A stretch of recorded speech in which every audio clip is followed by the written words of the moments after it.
My goodness, what an adrenaline rush. Yep, that's me. You're probably wondering how I ended up in this situation. All right, here we go. This is where you got to focus on your controls. You see the bridge reflecting off of the water? It's so calm.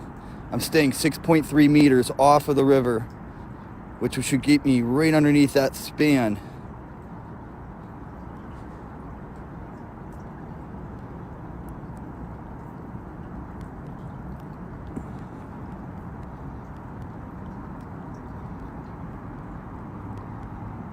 One.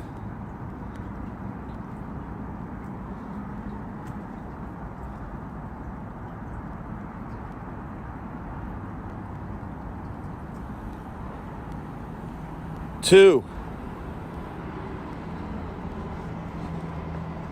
We're going for the third. Let's go. With the bridge. Or the bus.